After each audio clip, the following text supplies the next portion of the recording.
Sa ibang balita, nagbigay paglilinaw si Yuse Claire Castro sa kanyang naging pahayag kahapon na may ilang guro na lumalabag sa moralidad at sila paminsan ang nagtuturo kung paano maging walang modo ang mga estudyante na inalmahan naman ng Alliance of Concerned Teachers at sinabing reckless at insulting. Ayon kay Castro, nagkaroon lamang ng misconception, misinterpretation at misunderstanding sa kanyang naging pahayag kahapon.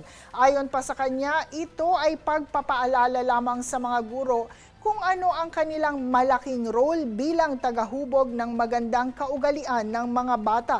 Ibinigay ni Castro ang halimbawa na naganap sa isang paaralan na binisita ni Pangulong Marcos kung saan nagsalita ang mga bata ng hindi magandang salita. Pati na rin ang isang guro na may video na tinuturuan ng estudyante ng salitang mapang-insulto.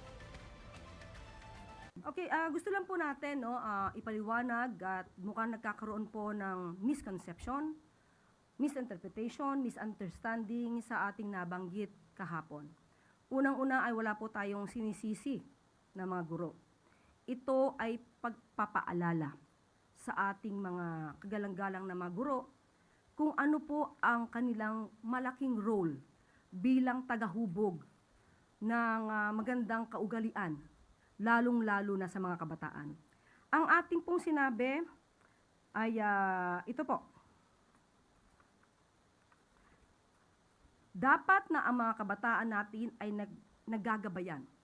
Hindi lamang ng kanilang magulang, kundi sa kanila mismong paaralan. Tama naman po yun. At wala itong pagsisinungaling. At ito din po ang ating nabanggit. Minsan na pong nakita, mismo ang ibang guro ay lumalabag sa itong klase ng moralidad.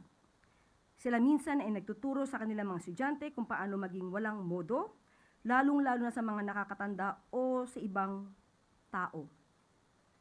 So, kung sila man ay mayroong naramdaman na galit dahil sa ating tinuran, muli, gusto lang natin ipakita dahil baka hindi alam ng ating mga guro yung ibang nangyayari sa mga ginagawa ng ibang guro.